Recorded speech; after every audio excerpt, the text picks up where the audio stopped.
Welcome back to our special presentation on the Battle of Antietam. I'm Jay Wertz. I'm here with Tom Clemens. He is a licensed battlefield guide for the Antietam National Battlefield. We are now at the point where we're actually going to describe the battle itself, what happened on that bloody day of September 17th, 1862.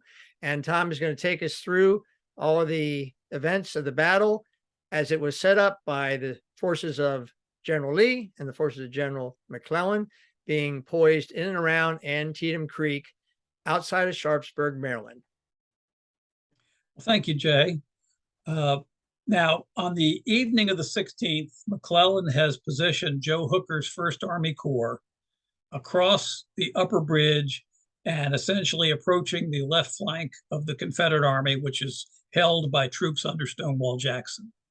Jackson's troops have, for the most part, arrived on the battlefield on the 16th of September, marching from Harper's Ferry after it surrendered.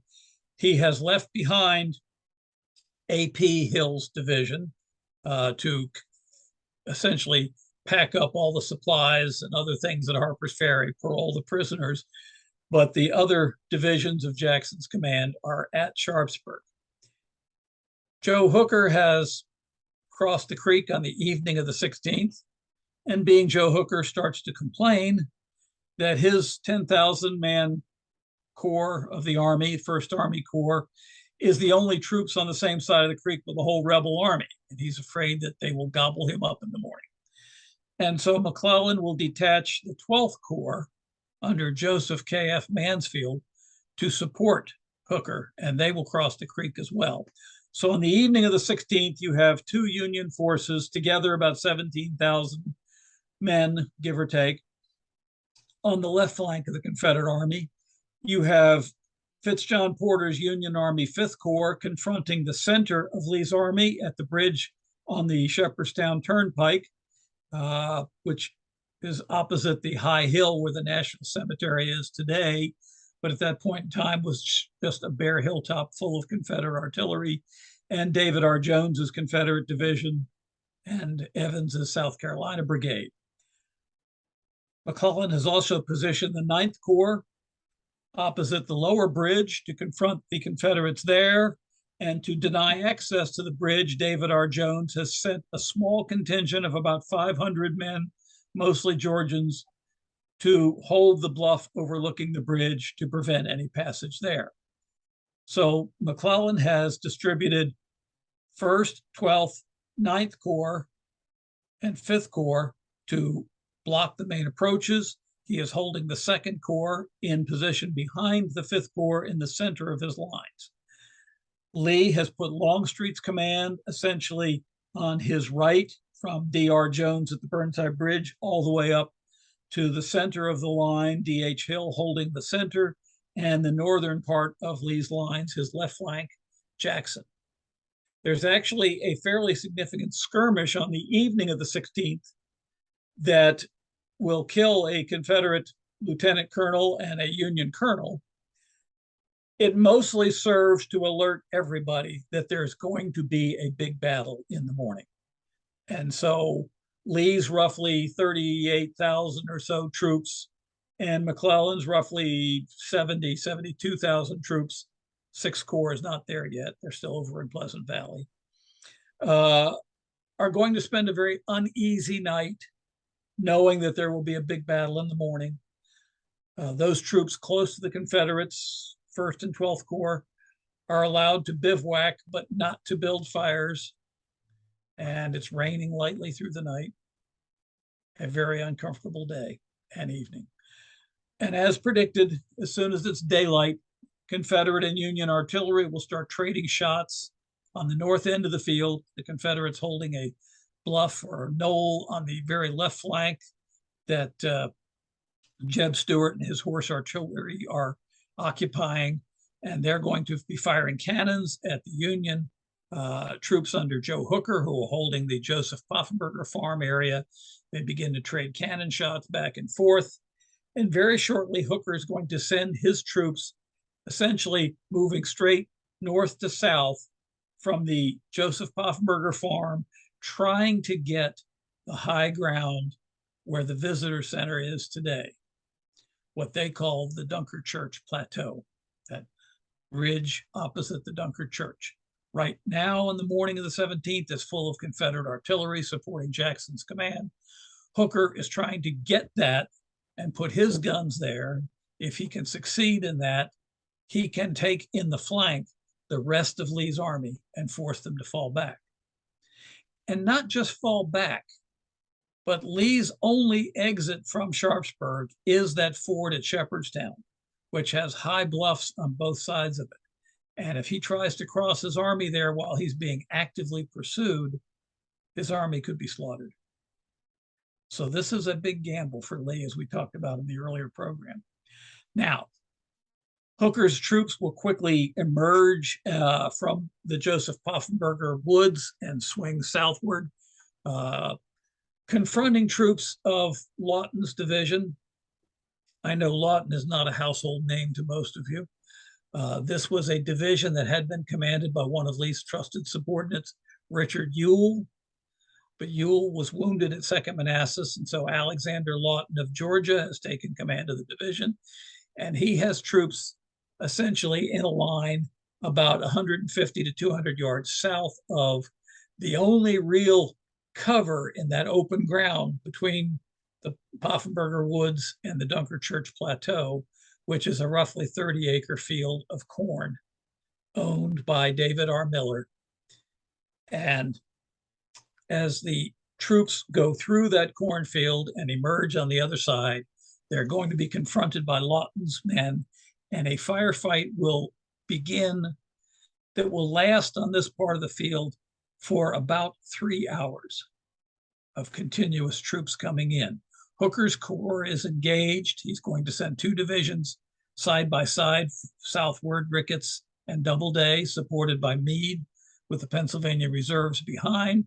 He's tangling with Georgia troops from Lawton's old brigade and Trimble's brigade of North Carolina, Georgia troops. And from there, Hayes's Louisianans will be thrown in as a support. After about the first hour, First Corps will be pretty much played out. And Lawton will withdraw from the field as well. His division pretty well shattered. On the other side of the turnpike, supporting Lawton, was Jackson's old division, the Stonewall Division, as it was known, commanded by another Confederate that you probably never heard of named John R. Jones. And so these 2 Confederate divisions will be knocked out of the fight within about the first hour, hour and a half of the battle. Hooker will bring forward his supports, Mansfield's 12th Corps.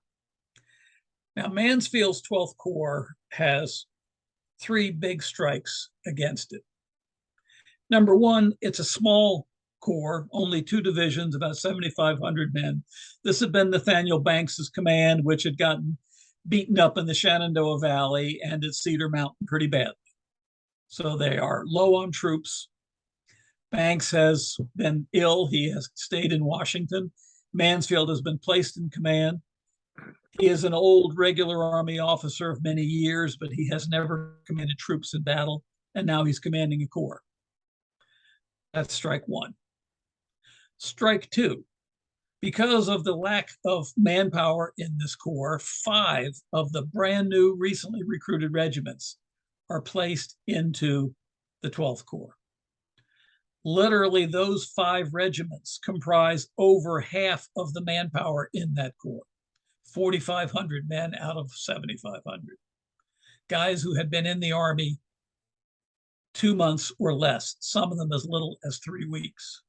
And for those of you out there who are veterans, think about what you knew 3 weeks into your training in the Army.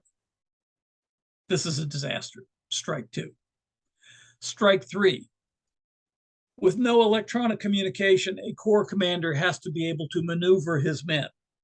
And he has to do that with a staff. Several officers, couriers on horseback, able to carry orders. Go tell General so-and-so I want his brigade there. Go tell Colonel so-and-so I want his regiment here. Mansfield arrived on the 15th of September to take command of the corps with 1 staff officer. McClellan loans him another. Now he's got 2. So when you see soldiers in the 12th Corps in their letters, and they will write about this, Mansfield is riding around shouting orders like a crazy man. What other choice does he have? He's trying to do everything himself or with his couple staff officers that he should have half a dozen people or more doing. Strike three. So Mansfield's corps comes forward. Some of the veteran troops perform very well, but one of the new rookie troops marching in a dense mass marching column because they don't trust the troops to spread out and march in line of battle. They don't know how. They get shot up immediately. Their colonel is killed. Their lieutenant colonel mortally wounded. They just disintegrate. And so the 12th Corps comes in, and some of it does some good fighting. Some of the veteran regiments do as you would expect, but some of the rookie regiments are a real problem. And so the 12th Corps is likewise going to be pretty much stalled by about 8 to 8:30. Hood's Texans, that division that we spoke about earlier, some of the hardest fighters in the Army of Northern Virginia, had been held in reserve behind the Dunkirk Church, but they are brought forward when Lawton retreats. They're going to slam into the 1st Corps and push the 1st Corps back off the field. 12th Corps comes in. They're meeting Confederate troops sent up from the center of the line by D.H. Hill's division. 3 of his 5 brigades will go up and fight in this cornfield area and again suffer huge losses. The 6th Georgia suffers probably the same ratio of losses as the 1st Texas, in excess of 80% of the men in the regiment casualties. But the Georgians didn't keep as good a records as the Texans, so we don't know exactly how many. But there is severe fighting with these 3 brigades from D.H. Hill and the 12th Corps. And finally, about 8:30 or so in the morning, the 12th Corps will fall back to static positions on the backside of the cornfield and in the east woods. The Confederates will fall back to the rear of the west woods to regroup, and there is a bit of a lull on the field. Now, both commanders at this point become aware of this lull and are going to take steps. Lee was going to again gamble. Walker's division, about 3,500 men, was at the extreme right flank of his army, helping defend the Burnside Bridge area. But since no attack had been made there by 8:30, or about 8 o'clock when he gets his orders, Walker will be ordered to go all the way behind Lee's lines and reinforce the left flank of Lee's army. It's a bold move. It's a gamble. But Lee is taking that gamble. Lee has a reserve, something that McClellan does not, in fact, have. All his troops are on the line. But Lee has Lafayette McLaws and Richard Anderson's division. They were the last to leave Harper's Ferry. They marched at night to Charlestown looking for rations. Finding none, they marched on to Sharpsburg and arrived just before dawn on the 17th. They are sleeping in a big clover field west of the town. But now about 8:30 in the morning, these soldiers are literally being kicked awake because they've dropped in their tracks to go to sleep. And McLaws's division is going to be rushed forward northward to, again, bolster that left flank of the army. There will be another brigade from D.R. Jones that's sent up there as well. But essentially what you have then is Confederate troops who are moving from the southern part of the battlefield to the northern part of the battlefield. For the Union Army, Hooker initially was sending very encouraging messages to McClellan. Things are going well, we're driving them. But about 7:30, those start to be more pessimistic. And he's by 8 o'clock asking for reinforcements. McClellan will send 2 of the 3 divisions of the 2nd Corps, which are in the center of his line, waiting for the moment to make the big attack in the center. But now, with things stalled on the northern end of the field, 2nd Corps Commander Edwin Sumner, who McClellan does not have a great deal of confidence in. Sumner is an old man. He's 65 years old. No offense to anybody in the crowd. But active generals on the field at 65 is not common. He's a good general. He's a hard fighter. Not perhaps the most brilliant of strategists or tacticians, but he's not being called on to do that. And so Sumner is now marching 2 divisions to the northern end of the field to support Hooker and Mansfield. Mansfield is mortally wounded about 7:30 and removed from the field. And his senior division commander, Alpheus Williams, is taking command of the corps. But what you then have is Union forces who are moving east to west as the Confederate reinforcements are moving south to north. And if I've got my geography right, that is a collision course. And they will collide. Sumner arrives in the East Woods to find the remnants of Mansfield's 12th Corps, some of them holding the ridge where the visitor center is today. The Confederate guns have been withdrawn, and Mansfield has Greene's division up there now holding it. But they can't put their guns on it because they're getting so much fire from the West Woods. So these Union soldiers of the 12th Corps are on the defilade or backside of the ridge where they're not getting shot at, trying to just hold the position. The other remnants of the 12th Corps are in the cornfield area, again, in a static position. And so Sumner arrives, and just before he arrives, Joe Hooker is wounded, shot painfully, but not seriously, in the foot, and is being hustled off the battlefield in an ambulance. He and Sumner conversed briefly, but we do not know what was said. Sumner dies that winter, and Hooker never said. But all of a sudden now, Edwin Sumner arrives at the head of 10,000 troops, 2 divisions, and finds himself the senior commander on this end of the field with no idea what has happened up to this point or what the objectives or goals were for Hooker in this attack. Lack of communication. Sumner takes a quick survey. He looks around from the East Woods and he can see that Greene is holding the ridge south of him, where the visitor center is located today. He knows he can see part of the 12th Corps on the defilade or backside of the ridge in the cornfield around the Miller farm. But straight in front of him, a big open pasture. There's no Union troops in front of him whatsoever, and no Confederates in sight. So Sumner logically says, okay, we got to plug this gap. There's obviously a gap in the Union lines. I got Union troops over here, Union troops over here, nobody in front.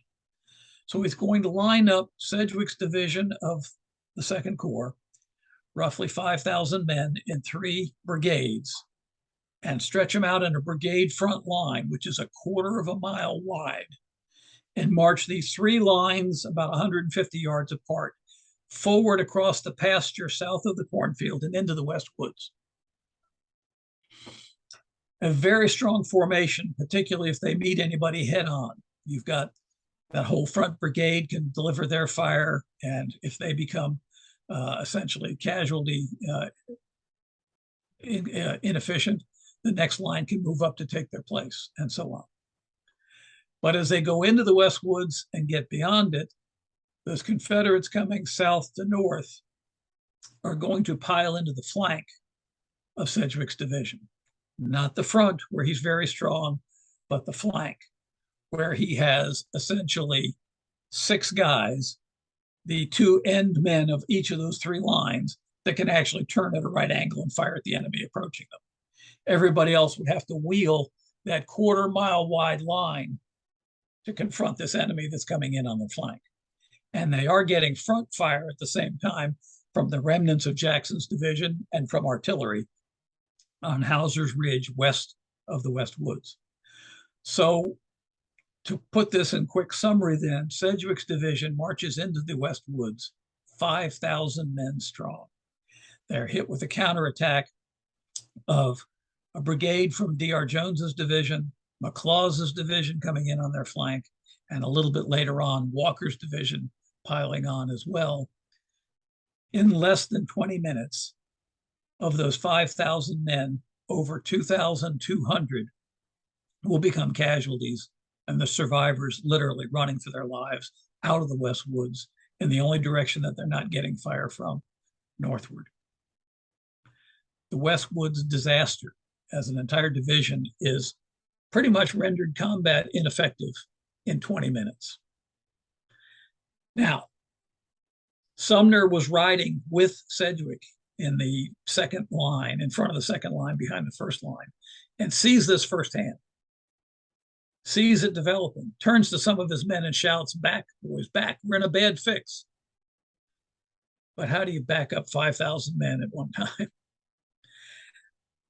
He is unscathed and goes back to the East Woods. Sedgwick is wounded but recovers. But for the rest of the day, Sumner is becoming defense-minded. I sent a division in the West Woods that was chewed up and spit out in 20 minutes. And so his concern is, I've got to patch together a defensive line of what's left of the 1st and 12th Corps, and I've got to send to McClellan and say, I need more men. And so when the 6th Corps arrives, it will be sent over to support Sumner, because Sumner is convinced there is a huge force of Confederates in his front and that they're going to counterattack him, and he's got to hold the East Woods. Now, after this repulse of Sedgwick's division, Greene is actually going to advance into the West Woods around 11 o'clock and hold it until about 1 o'clock, as those Confederates are in the backside of the woods still. This is a part of the battle nobody talks about, but Greene makes this advance in the middle of the day and holds the West Woods for a couple hours before he's going to be driven out. But I said that Sumner had arrived with 2 divisions, 10,000 men. Where did the other one go? This is a division under William French, and he is going to march a little bit southward and turn east, or excuse me, turn west toward the Confederate line. Now, for many years, historians thought that this attack by French into something called the Sunken Road, which will become known as the Bloody Lane, was a mistake, that French was somehow lost and wandering around the battlefield. But a researcher years ago in the 1990s found an order from McClellan to Sumner, commanding 2nd Corps. And the order reads, if Hooker does not need your support on his right, then attack up the ravine at the head of which the house was burning this morning. Move to your right and use your artillery freely. Now, the burning house was the Mumma farm. And I know on the map that will say M-U-M-M-A, but these are Germans, and that's pronounced Mumma. And that ravine is the roulette farm in that low area there. So French is moving in response to those orders. This is an attack. And because D.H. Hill, holding that Sunken Road area, has sent 3 of his 5 brigades off to the northern part of the battle, and they've been shattered, D.H. Hill is now trying to hold that center of the Confederate line with 2,500 troops, while William French is approaching him with about 5,000. Here, once again, we're going to see the rookie elements of the Army of the Potomac be a factor in this battle. French has a division of 5,000 men and 3 brigades, just like Sedgwick, except that French's division had been created on the 15th of September by shuffling troops around. A new brigade had been added, and that allowed McClellan to reorganize the 2nd Corps so that he now has another division of 3 brigades under French, who up until the 15th had been a brigade commander. One of these new brigades was 3 regiments who had been in the Army well over a year and were very well trained, but they'd never been in a battle before. He has another division, which was very experienced, or another brigade, excuse me, that was very experienced. They've been in several battles. They do have a new regiment added to it to bring their numbers up, but they are the old reliables. And of course, this is going to be under Nathan Kimball of Indiana. And another brigade commanded by a senior colonel of 3 brand new, recently recruited regiments. So yes, French has a division, 3 brigades, 10 regiments, 3 of which have been in combat before. not the optimum situation. He outnumbers D.H. Hill. But D.H. Hill will take advantage of the fact that there is a sunken road that will form a natural trench that he can use to defend that position. If you've ever been there and looked at the sunken road, or the Bloody Lane as it's known now, you'll be a little puzzled when you get into the lane, because for the most part, the lane has a very limited field of fire. You can only see about 100 yards. That's not what you want. You want to be able to shoot your enemy farther away if you can. But they're using that lane because it is on the backside of the hill, where they are not exposed to the Union artillery on the other side of Antietam Creek, which is making life hell for the Confederate Army in this battle. And literally that word will be used by a Confederate officer to describe Antietam as artillery hell. And so about 9:30, French strikes the sunken road, the Bloody Lane. He is repulsed initially by these seasoned veterans of D.H. Hill. He's got he's got Anderson's North Carolina Brigade and Robert Rhodes's Alabama Brigade, seasoned troops with good commanders. These attacks are repulsed. French will make several wave attacks, same formation that Sedgwick used going into the West Woods, 3 brigades, one behind the other. He holds his veterans to the last, sends the rookies forward. And it's not going well. Again, both sides will call for reinforcements. For the Confederates, this will be Richard Anderson's division, again, newly arrived that morning after marching all night. And they will cut across the fields north of Sharpsburg and come across the Piper Farm and up onto the high ground behind the sunken road. Before they even get that far, Richard Anderson will be wounded. It takes a while for the senior brigade commander to realize that he is in command. And frankly, when he does take command, this is Roger Pryor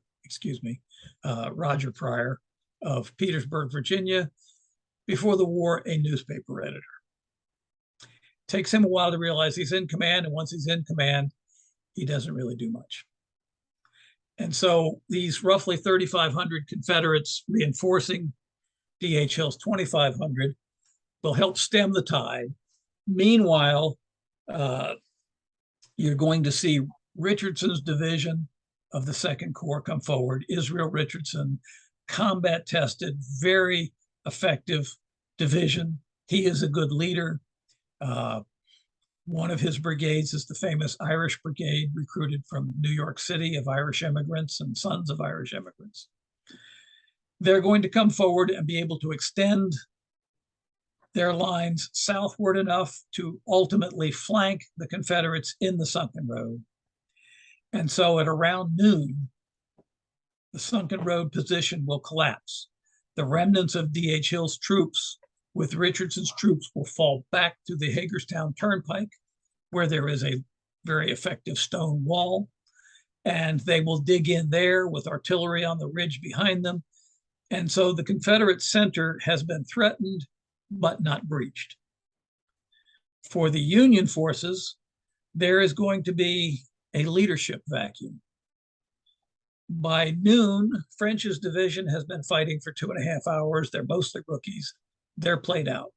They're not going to be effective anymore. Richardson had sent forward the Irish Brigade. They suffered horrendous casualties. They stood about 75 yards away from the sunken road and duked it out with the Confederates in the lane and took horrible casualties. Marr, their leader, Thomas Francis Marr, was injured. His horse fell, and the pommel of the saddle hit him in the solar plexus, and he's paralyzed for a couple of days. The next brigade up was commanded by Caldwell, who is court-martialed after this battle for cowardice. He was back behind straw stacks at the rear of this attack instead of leading it. And as Richardson drives the Confederates out of the lane, he will bring up an artillery battery. This entire attack French has made has been without any artillery support. He brings up an artillery battery, and as they're trading shots with Confederate batteries on the real farm on the other side of the Hagerstown Pike, Richardson will be struck by a piece of shell, severely wounded, and leaves the field. Now, when I say a leadership vacuum, who is going to take the reins of control here and say, okay, guys, let's reorganize and press forward and see if we can't break the Confederate center. French, his guys are done. Richardson is now wounded and out of here. Moore was the senior brigade commander. He's ineffective. Caldwell's hiding behind haystacks. And so when this leadership vacuum is communicated to McClellan on the other side of the creek, he will select a brigade commander from the 6th Corps, which has just arrived in about noon and is now supporting Sumner up in the East Woods. He will take a brigade commander from there and send him down to take command of Richardson's division. And this man will be forever after associated with the 2nd Corps of the Army of the Potomac, but this is the first time he's ever been associated with them. And in case you haven't guessed, this is Winfield Scott Hancock. But by the time Hancock gets down to the sunken road and surveys the situation, it's getting to be 5:30 in the afternoon, not enough daylight left to make another attack, and so the situation remains static. Meanwhile, some of the 5th Corps forces have pushed across Middle Bridge.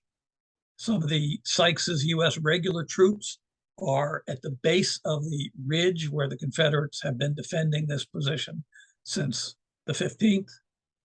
And some horse artillery batteries and 5th Corps batteries have come up onto the secondary ridge between the bridge and the main ridge where the Confederates are holding.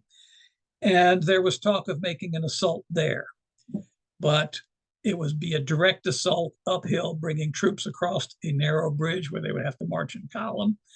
And so the decision is made not to try to make a main attack there, but to wait for success on the left of the Union line.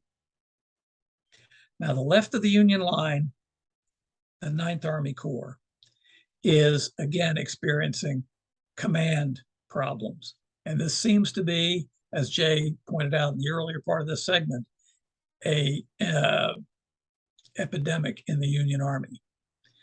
Burnside is a capable commander. He had done very well on the North Carolina coast with his invasion force.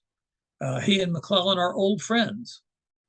Burnside had gotten out of the Army and started a private business which went broke, and Burnside liquidated his personal assets to repay his investors and had no job and no home. And McClellan got him a job and let him live with him. They're longtime friends. Burnside had been commanding a wing on the march out. McClellan had designated wing commanders because his columns were spreading out in 3 separate columns. So Burnside had been jointly commanding 1st and 9th Corps as the right wing.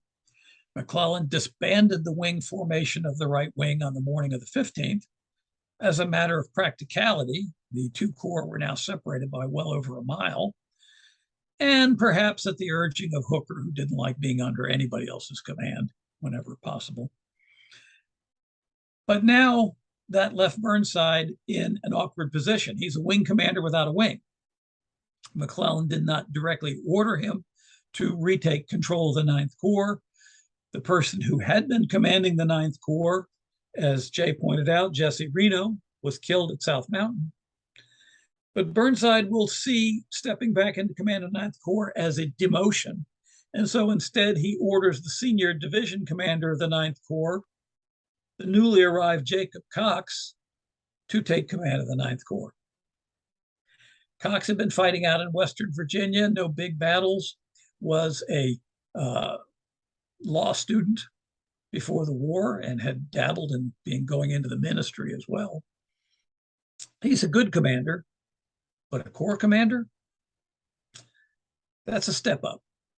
And so there's a bit of disarray. There's also a lot of contention about exactly when the 9th Corps was ordered to make the attack at the bridge. McClellan's after-action report will detail that he intended to attack with his right first in the northern end of the field, and then as troops would be transferred away from the Confederate left to support their right, the Confederate right to support their left, getting my flanks backwards, I apologize. He would then send the 9th Corps forward against the weakened Confederate right flank. In his after action report, Burnside will write that he didn't get an order until 10 o'clock in the morning, and it was timed at 10 minutes after 9. There's some real problems with this in a number of ways. First of all, that order would have come from a headquarters less than a mile away, and it wouldn't take 50 minutes to deliver an order for a mounted courier. It would have taken 10, maybe 15. Secondly, Cox, in his after action report, says he got an attack order at 9 o'clock in the morning. But after the war says, oh, no, wait a minute, I was wrong. It was really 10 o'clock when we got that order. Maybe. And if you look at some of the Confederate reports, they say that they were attacked between 9 and 10 o'clock in the morning.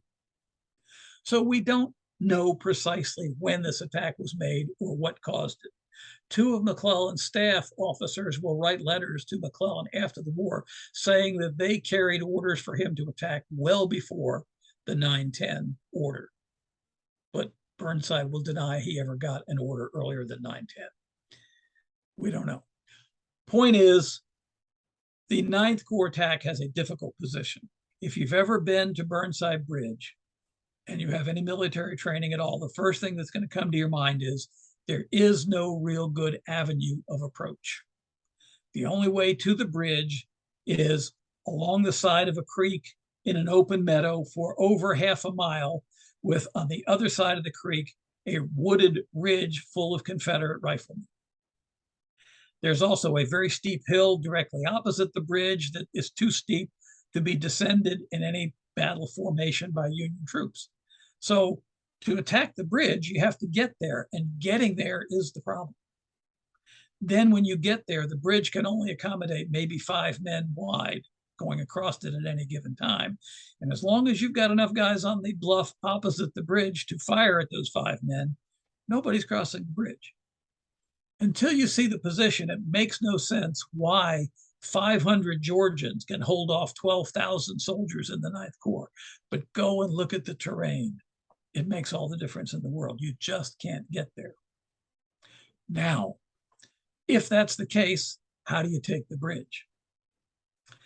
The obvious solution then, and in modern tactics today, is find another way across the creek and drive the defenders away from the other side of the bridge rather than trying a frontal assault. They do that. They had Rodman's division of the 9th Corps positioned opposite what they believed was a ford. When he went forward, he found out it was not. Too deep, his men could not cross. So they start going downstream looking for a crossing. While they're doing that, you obviously need to keep those 500 Georgians on the bluff from going around looking for where you might be crossing the creek next.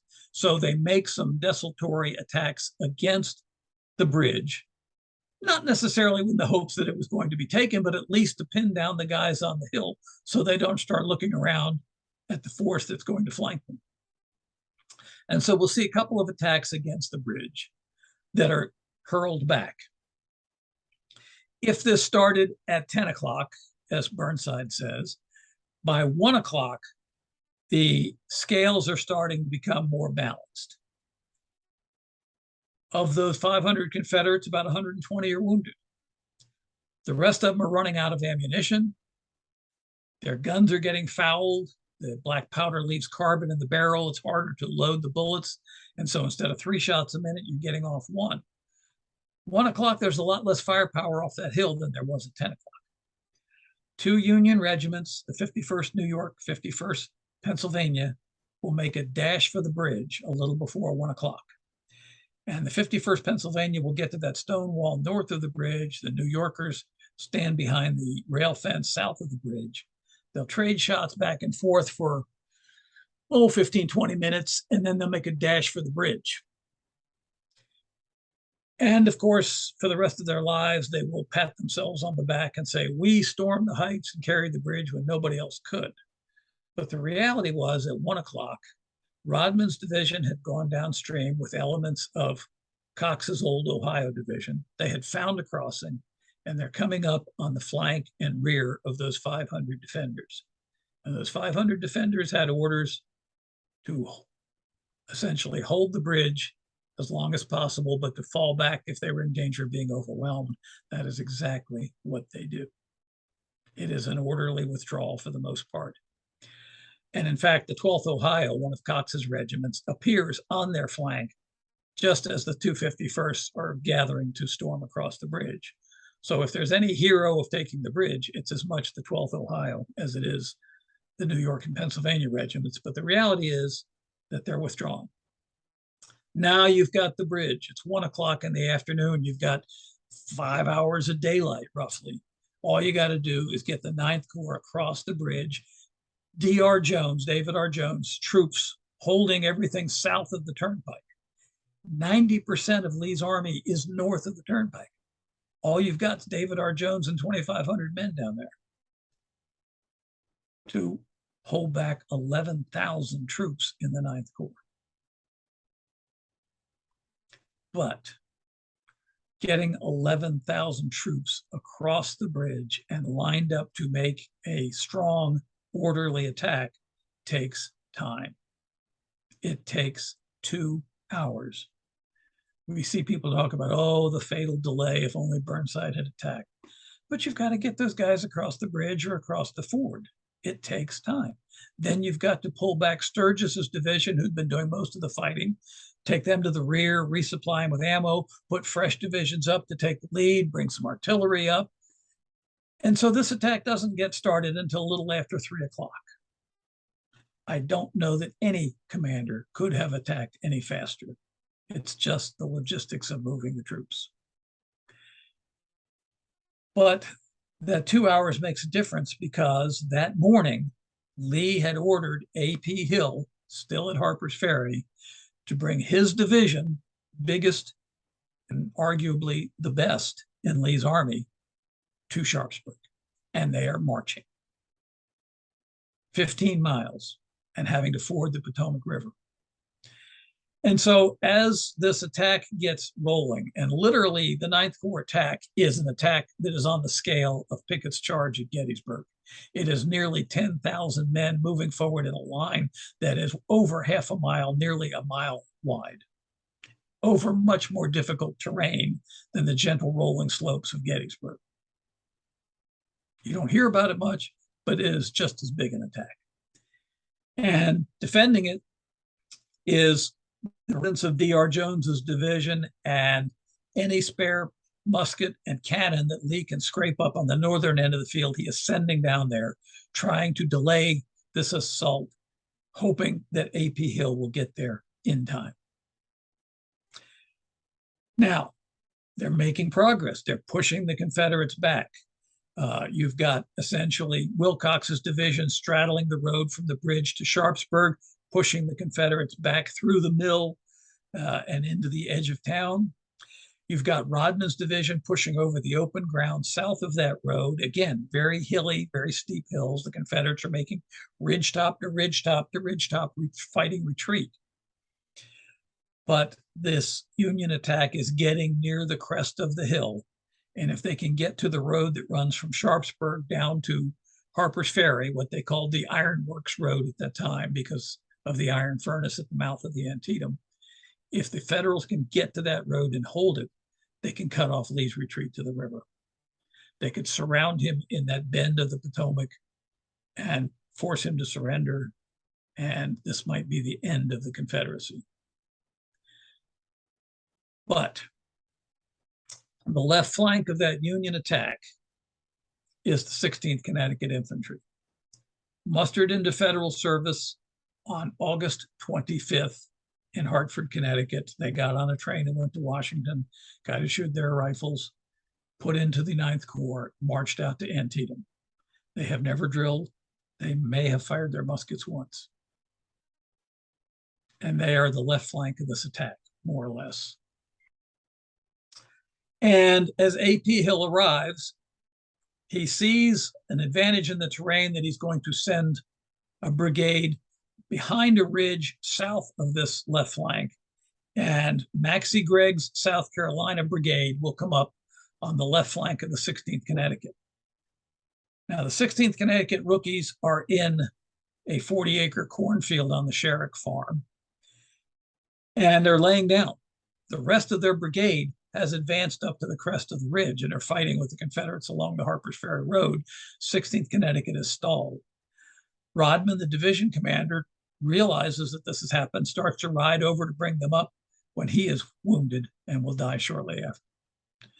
So this regiment is down there in the corn, their first experience under fire, and they see a force marching towards them from the same direction that they came in from the Snavely Ford.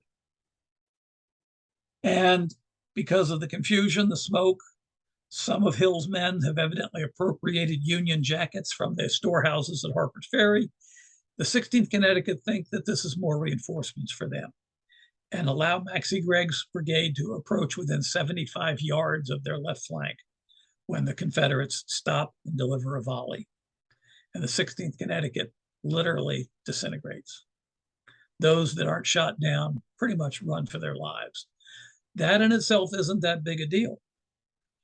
But now you've got the flank and rear of every other Union regiment, which has advanced up to the crest, threatened by Confederate troops who are advancing on their left flank and rear. And so those Union troops have to fall back. Now there's going to be a lot more fighting yet. This is a very determined retreat, and Cox's men are going to come up and make some significant gains. There's a stone wall along the Tor Road that was there at the time of the battle, and the Confederates are going to charge at Union soldiers holding it and push them back. The Confederates will then be attacked behind that stone wall by Union troops counterattacking.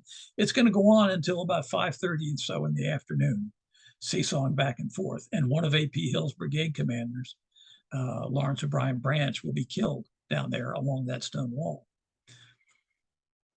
But ultimately, at about 5:30, the Federals are falling back to the bridge, or the ridge above the bridge, where they started their assault from, and will hold the line there. The Confederates will hold the line at the stone wall where the Tor Road goes across now, Rodman Avenue or Branch Avenue, and things are settled down into a stalemate.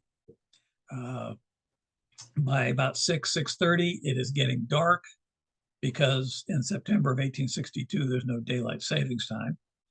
And both commanders will pretty much realize that they're done for the day. Now, the question for both Robert E. Lee and George McClellan is, what do we do next? For Robert E. Lee, he meets with his commanders that night and tells them that they're going to retract their lines back to the ridge west of the Hagerstown Turnpike, shorten the line. They will bring up stragglers, they will bring up ammunition, and they will hold their position the next day. If the Federals attack, they will repulse them. There were some in the Confederate Army who expected Lee to retreat, but Lee realizes several things. First of all, he retreated at night from South Mountain, and it did not go well. An entire Confederate artillery battalion didn't get the word to retreat and was nearly captured. There was massive straggling and confusion. Secondly, you've got a lot of wounded men on the field who, given time to recover them, could live to fight again. And so you want to get them off the field if you can. You can't do that at night. Thirdly, his artillery battalions have lost a lot of horses. They don't have enough horses to move the guns off the field, meaning that if they retreated on the night of the 17th, they would have to leave guns behind. Fourth reason, the Army is exhausted. A.P. Hill's men marched to get there. McLaw's and Anderson's men marched overnight, fought the battle. Even those who didn't march anywhere are exhausted. When you get shot at, you get a huge adrenaline rush. You can perform feats of great strength, speed, because of that adrenaline. But for every adrenaline rush, there is a corresponding adrenaline crash where you are just physically wiped out. Lee's army's wiped out. He's not going to get him up and moving that night for a night retreat. So it may seem a surprise to his division commanders, but I think Lee realizes it's not a good idea to try to leave. McClellan, on the other hand, initially issues orders for a renewal of the fighting the next day. He does that predicated on a couple of assumptions. One, that he's going to be reinforced. Humphrey's division of the 5th Corps, 3 brigades of entirely brand new Pennsylvania regiments, had been in Frederick on the morning of the 17th. He orders them to march to the battlefield. They march all day and all night and arrive around 6 or 7 o'clock in the morning on the 18th, not in any condition to make an attack. There was a lot of Pennsylvania militia which had come down near Hagerstown. He expected they would come down and replace some of the losses in his army. But those Pennsylvania militia are under the command of the governor of Pennsylvania. And of course, Pennsylvania militia fight in Pennsylvania, not Maryland. So they're not coming. Also, he has arrayed large cannons on the east bluff of Antietam Creek, 20-pounder Parrott rifles that can throw a 10 or 20-pound projectile a mile and a half or more. But they've expended all of their long-range artillery ammunition. There is more in Washington, D.C., but there is not yet a FedEx to deliver it overnight. So through the night of the 18th, McClellan, expecting ammunition and expecting reinforcements and finding that neither are going to be provided in time for an attack on the 19th, McClellan will issue an order to postpone any attack until the morning of the 19th. And of course, on the evening of the 18th, Lee will withdraw across the Potomac River and at least temporarily end the campaign. So Antietam, the Battle of Antietam does indeed become a one-day battle, the bloodiest one day in American history. And as Tom has outlined, the reasons why it never went to a second or third day very well. It instead went to the aftermath, the results. The Battle of Antietam had incredible results politically and later militarily. And as Tom said, it really did seem to be the high point of the Confederacy. We'll talk about those results and aftermath when we return.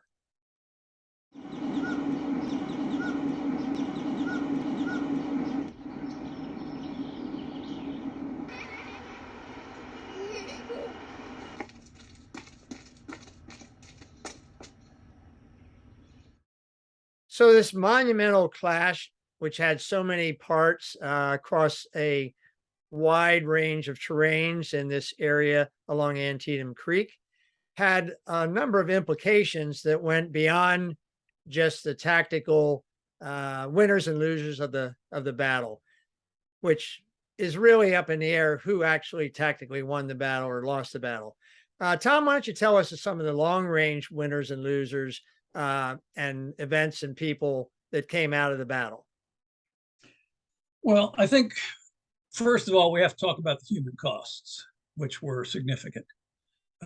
Lee probably fought the battle with somewhere around 38,000 troops, give or take a couple thousand.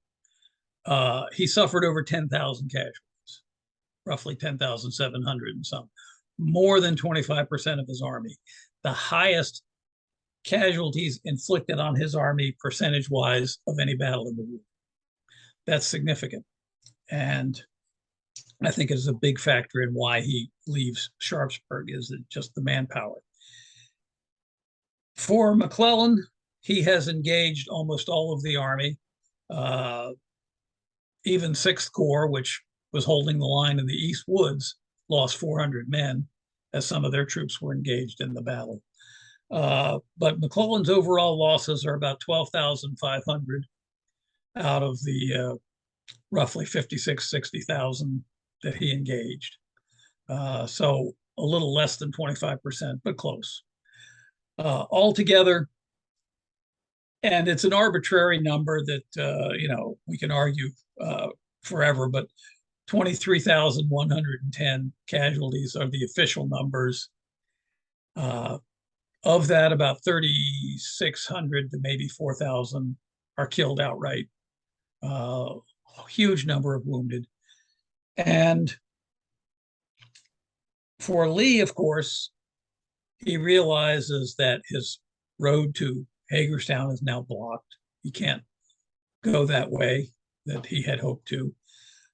His only real option is to fall back across the river. He does it at night on the 18th, but he does it with the intention of swinging northward and re-entering Maryland at Williamsport upstream on the Potomac. He, in fact, has already sent Stuart up there to secure the ford at Williamsport, the crossing, so that he could re-enter Maryland and still go to Hagerstown. He does this, I think, without really a good idea of just how ruined his army is. But that's his order. So he's really not giving up the campaign. He's really not retreating. He is falling back to advance. And those are the orders that he issues. McClellan, of course, when he discovers that Lee has retreated, will pursue to the Potomac River. There is a minor skirmish there on the evening of the 19th as Lee has left behind 44 cannon and several hundred soldiers as a rear guard to deny crossing the river to the Federals. But on the evening of the 19th, the Federals are able to drive away those forces.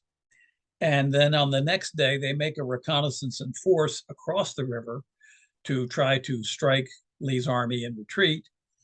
Lee, being informed that his rear guard had collapsed, will send back A.P. Hill's division in a counterattack, and they will push this Federal reconnaissance back into the river.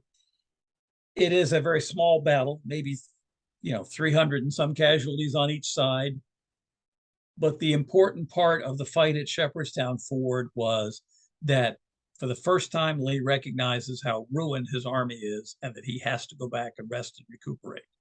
And so he will fall back to his base at Winchester to essentially sustain and nourish his army back into good health. McClellan had pursued Lee again. This is 3 times in a week that he has launched attacks against Lee. For those people who say McClellan doesn't like to fight, 3 attacks in a week against an army which all of his intelligence tells him outnumbers him. Now, we know that's not true, but McClellan does not know that.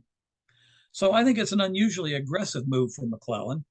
But after the very severe rebuke at Shepherdstown Ford, where this reconnaissance pushed back, McClellan decides that his army is pretty much spent, that Lee's army still has got a lot of sting in it, and he suspends any further pursuit and will spread his army out to block the passage of the Potomac River upstream and downstream from Sharpsburg, fulfilling the obligation, the objective that he and Lincoln had agreed upon, driving the Confederate army out of Maryland. So, in his view, mission accomplished. Now, what's going to happen, of course, is when we assess all this, Lee came into Maryland to do a lot of things. Probably not try to get Maryland to secede, but if that was a goal of the Confederate government, it failed. He didn't win European recognition, not yet. He was not able to sustain his army north of the river long enough for the harvest in Virginia to be secured for his use through the winter. And he has, in fact, lost several of his best commanders and best troops. So it's clearly the campaign is a disaster for the Confederate Army. That, yes, they'd had success at Harper's Ferry, but in Maryland, not so much. And as you pointed out, the Confederate bands were playing Maryland, My Maryland. And when they came across the Potomac, when they went back, a couple of bands struck it up and were quickly shouted down. We don't want to hear about Maryland anymore. On the Union side, the Federal Army was fighting for something that they had no knowledge of what they were fighting for. In July, Lincoln had penned an executive order that we know today as the preliminary announcement of the Emancipation Proclamation. He was basing the authority for that on the First and Second Confiscation Acts, which had been passed by Congress in the spring and summer of 1862, which allowed the Union Army to declare contraband anything that sustained the Confederate war effort. And so using that definition, Lincoln said, I now can free slaves that are helping the Confederacy. It is a very narrowly defined document. It does not free any slave in Maryland, nor in Missouri, nor in Kentucky, nor in Delaware. All those states, slavery was still lawful.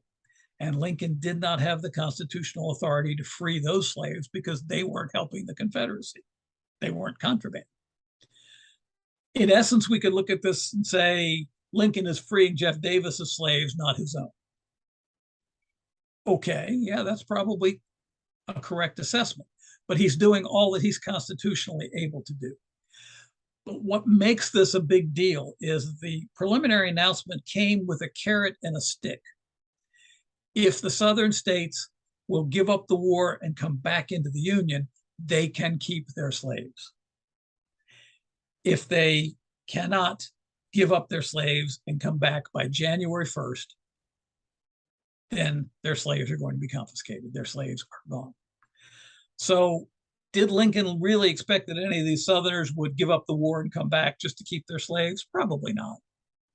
But it does say, look, I gave them a choice. They could stop fighting and keep their slaves. They chose not to. It's a big deal.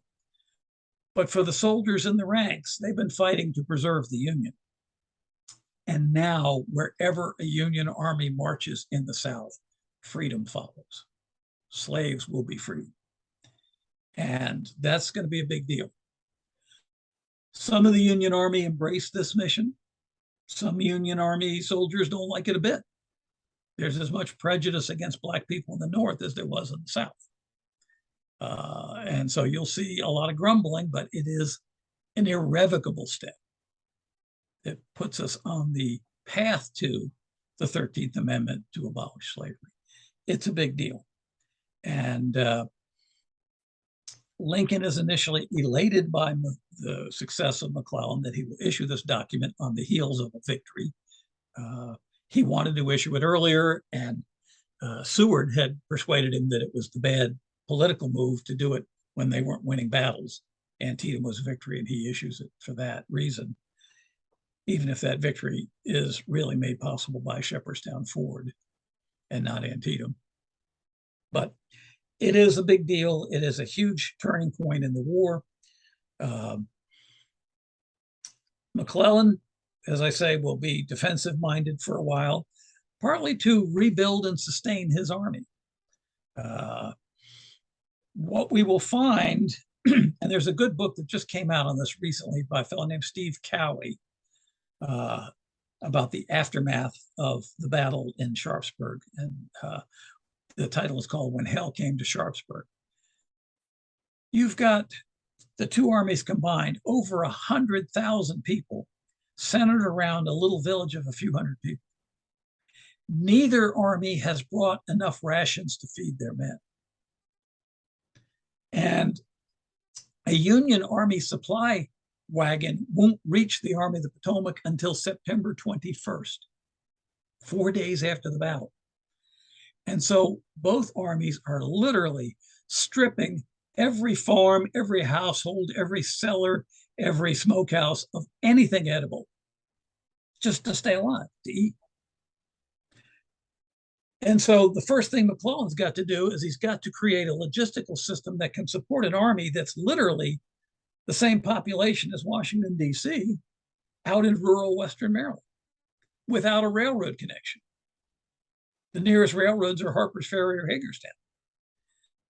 And so while Lincoln is saying, why don't you move into Virginia? McClellan's saying, why don't you give me food and uniforms and supplies? And there is a big snafu getting that stuff to the Union Army. McClellan keeps saying, I've got guys that literally stepped off a boat in D.C. in late August, left their knapsacks on the boat and marched out to Antietam. It's now October, and they still only have the clothes on their back. They don't have tents. They don't have their knapsacks. They don't have anything. Well, we're sending you stuff. Well, I don't have it. And it goes back and forth and back and forth. They eventually find out that all the supplies that are being sent are in boxcars sitting on rail sidings in Washington, D.C. And so Lincoln keeps pushing McClellan. Well, you got to go into Virginia and attack. And McClellan keeps saying, I got guys that don't have shoes. I got guys that don't have blankets. I don't have enough food to feed the army. Where am I going to feed guys if I march into Virginia? And so ultimately, the supply problem will be worked out. Ultimately, McClellan will start a campaign moving east to Berlin, Maryland, what we would call Brunswick today, cross the river and start moving south towards Richmond on a campaign that has dictated the strategy, the tactics of where they're moving by Lincoln. And he gets down outside of Warrenton, Virginia, and Longstreet's Confederates manage to get in front of him. McClellan is preparing to attack them when Lincoln will remove McClellan from command of the Army of the Potomac, not coincidentally the day after the fall elections are over.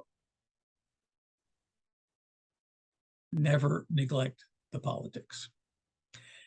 McClellan will be ordered to go to Trenton, New Jersey to await further orders, which of course never come. Many in the Army were very sad to see him go.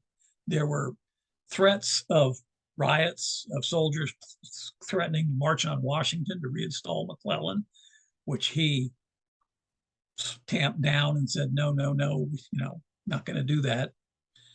There were some that were kind of like, okay, he's gone, fine, we'll do well. The war goes on for another 2.5 years. I would argue the Confederacy is never as close to achieving their ultimate goal of independence than they were in the fall of '62. And of course, Braxton Bragg and Kirby Smith defeated at Perryville, Kentucky in early October. Van Dorn does not capture Corinth. In this autumn of optimism for the Confederacy turns into a bitter winter of discontent. But certainly the battle at Sharpsburg and the issuance of the Emancipation Proclamation were two of the big turning points in this fratricidal conflict. And just to show that even those of us who think we're pretty smart about the Civil War always learn something new, Tom pointed out one of the big losers of the campaign and battle, the people of Sharpsburg, who saw their pantries raided by the forces once the battle was over. Very interesting additional thing that I just learned for the first time today. Well, we're going to learn a lot about how Antietam, the battle, its history, everything that happened around it, including, of course, the battlefield itself, have endured over the time, over these last 160 years, and how their importance remains part of life, not only in Western Maryland, but throughout the nation in a few different ways when we return. When Hell Came to Sharpsburg, the Battle of Antietam and its impact on the civilians who called it home, by Stephen Cowie. Cowie's richly detailed book examines the battle from the perspective of the citizens who suffered because of it. $34.95 from Savas Beatty. Welcome back to this special presentation on the Monroe Publications YouTube channel about the Battle of Antietam, here on the 160th anniversary of the day of the battle, September 17th. Tom Clemens and I are joined now by Mike Wickline, who is a filmmaker and very involved with the Antietam battlefield and has been for many years, and he will describe his role later. But first, I want to talk to you, Tom, about something I know is close to your heart. You are president and one of the founding members, founders, I should say, of the Save Historical Antietam Foundation Incorporated. Tell us what the foundation does and how people can get involved if they like. Well, thank you, Jay. Save Historic Antietam Foundation came about in 1986 when the county commissioners at that point in time illegally rezoned the farm where Abraham Lincoln was photographed meeting with McClellan after the battle. And that was about to become a shopping center and a development of what they call mini farms of 4 or 5 acre lots, big houses, what have you. And we just thought it was outrageous. We're a bunch of historians. We didn't know, anything about organizations. There was no national organization at that point in time, but we were mad and we wanted to do something. And so we took the county commissioners to court. Interesting sidelight to that. If you or I were to rob a bank, the statute of limitations would be about 10 years that you could still be charged with that crime. When the county commissioners violate their own zoning regulations, you got 30 days. After that, it's law, even if it's illegal. Interesting thought. Anyway, so we lost out, we thought. But the good part of that was we got an organization going to do something. And one of the local lawyers that we were consulting with gave us some great advice. He said, nobody wants to hear about what you don't like. Go do something to show them that you're serious. And so a historic house came up for sale for auction in Sharpsburg, had a shell on the side of it from the battle. And we went out and bought it. We had no idea how we were going to pay for it. But we started sending letters out, because this is pre-email, of course. And it's 1985. And we get contributions. We never missed a payment. We eventually sold it to somebody who restored it. It's still standing today. But we started the organization, Safe Historic Antietam Foundation, and got a group of folks who believed, as we did, that this is something that needed to be done. In the centennial of the Civil War in the 1960s, what the government controlled of Antietam battlefield was 90 acres. 90 acres. They have an authorized boundary of 3,200 acres. And they now control almost 3,000 of the 3,200 acres. Now, we didn't do all that, but it was part of our mission to be advocates for that to happen. We got a lot of help along the way, Conservation Fund, and then a little bit later, a big national organization for battlefields was formed, American Battlefield Trust, as they're known today. We've cooperated with them. We've gone out and bought several pieces of land on our own. We're a 501c3 nonprofit organization. We have no paid staff. Everybody who does this is a volunteer. I'm retired, but as I tell my wife, I have a full-time job. I just don't get paid for it. But that is our dedication, is frankly, our view is wherever an American soldier has shed blood, that ground becomes sacred. And we want to preserve it to their memory, as well as a memory of the horrors that happened and of the stronger nation that emerged from the Civil War. So it's our mission to try to look out for any historical sites in the area. We bought some properties that are way off the battlefield, but were part of the history. And we generally buy them, put easements on them so they can't be developed, and then sell them at a significant loss. But to us, the gain is that they'll never be developed. And so we've gotten a lot of help along the way. Governor Schaefer started a program that helped us buy easements on 4,800 acres around the Park Service's 3,200 acres. So we have essentially, an 8,000 acre Civil War preserve, one of the biggest in the country. So we've been successful. We're still a small group. We have a website, www.shaf.org, shaft.org, and we take PayPal if anybody wants to make a donation to us. And we just bought 2 properties last year for a little over $250,000 that are outside the park boundary, but we hope to get it included in the park boundary because we are able to document significant part of the battle happened on this property. It just was not included in the initial boundary. So, anybody's welcome to come. We do work days twice a year where we clear brush or plant trees or do whatever we can to restore the way the battlefield looked at the time of the battle. Our goal is so that if a Civil War soldier were able to come back and see Antietam, we want them to recognize it as it would have looked. and you've accomplished a great deal. Your organization, others, as you mentioned, and the National Park Service, it's a beautiful, beautiful park, uh, very well visited, very well maintained, as are the other parts of the battle we've talked about. Harper's Ferry, of course, a National Historic Site. There's a lot to see there, including the site of the surrender Tom talked about. South Mountain is a state park. Part of it's a state park, Gatlin State Park. And there are other monuments and memorials all through the area for this important campaign. So besides the preservation importance of keeping the battlefield and the surrounding areas going and expanding and really keeping out of development, there are a couple of other things that are very poignant annual events that surround the battlefield and the battle. One of them is, of course, on Memorial Day, the National Cemetery at Antietam is decorated with flags, the graves, markers of all the soldiers by fifth graders from Sharpsburg Elementary. Is that the fifth grade, right, Tom? Mm-hmm.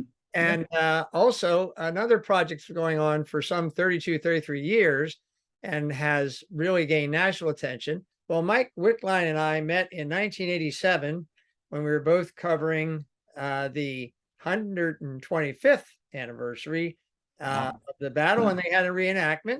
And I was shooting it for Smithsonian's Great Battles of the Civil War, and Mike was shooting it for a video on the battle that he created.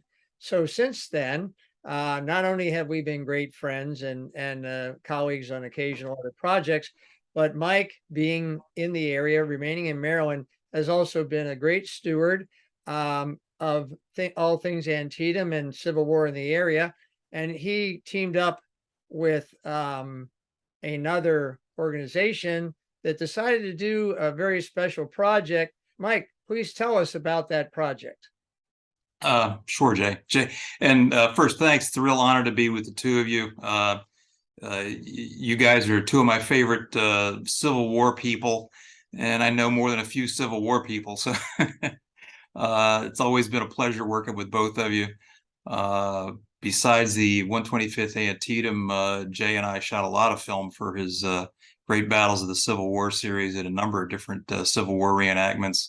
And I don't know if you've talked about it previously, but Tom participated in a number of Civil War reenactments, and artillery was his specialty for a long time. I think he was the first person I ever met who owned or was part of a group that had a cannon, and I was pretty amazed by that at the time. And it's you guys are both great living historians and preservationists in a lot of ways, and Shaft's done a fantastic job at Antietam.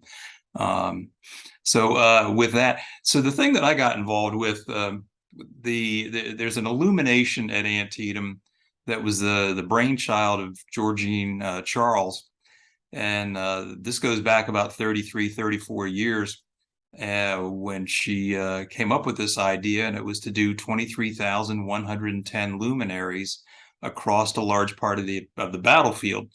And I would imagine, I've never really figured out the acreage, but given what Tom was saying, it's probably 800 to 1,000 acres. I don't know that the illumination covers. Mm-hmm. And if for folks that are watching this, if you've never seen it or seen pictures of it, every about 10 feet, it's a brown paper bag with a candle in it and some sand to hold it up, is all they're made of. But once they're lit and once it gets dark, it feels kind of like the souls of the soldiers to me. And 23,000 of these across that acreage really gives you a sense of the immenseness of the battle and the number of casualties. It's like, intellectually we read that number and we talk about that number. And even when you see a reenactment, on some of the reenactments we've done have been as large as 10 or 20,000 people, so you get some sense of the scale.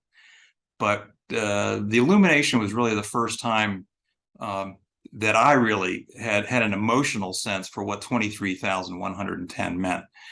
And from the first time actually it snowed the day that they did it, and it was pretty deep. I don't know if it seems like my memory tells me it was 5 or 6 inches deep.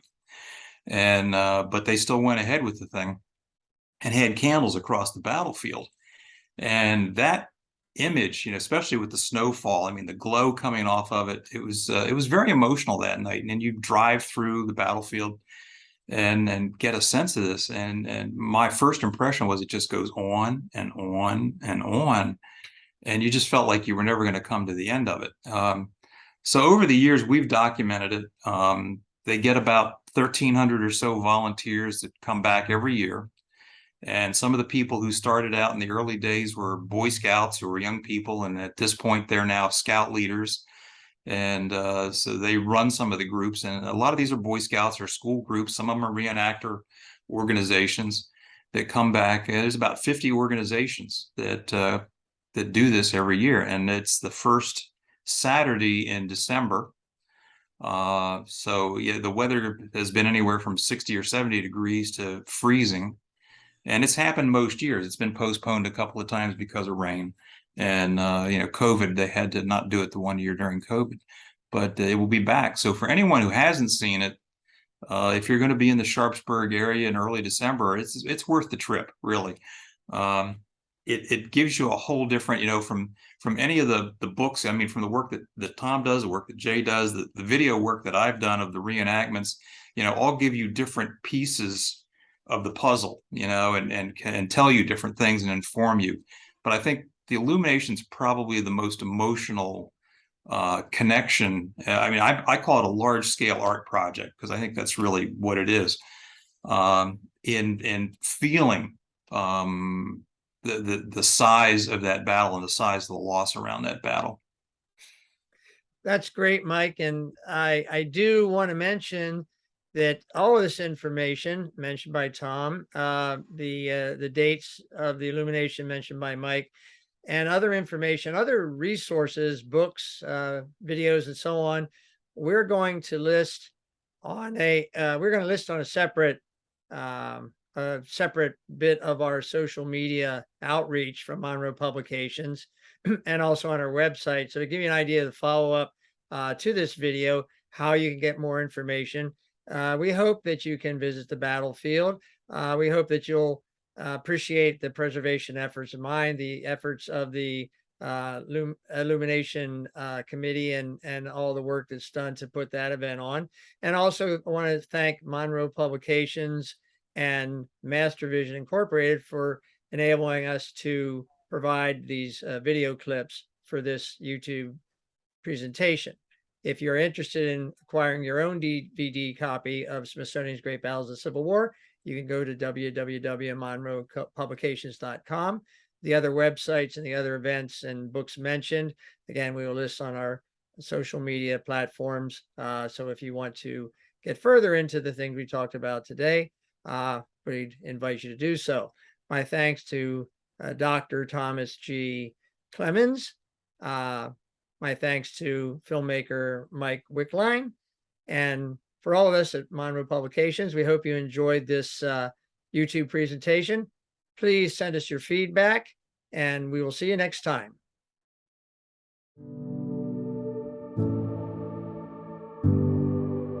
At Monroe Publications, we like to say history is an open browser window. Open monroepublications.com in your browser and explore our many excellent history offerings for all media. This month, featuring the award-winning Smithsonian's Great Battles of the Civil War complete DVD set at a special price. Monroe Publications, history, nostalgia, entertainment.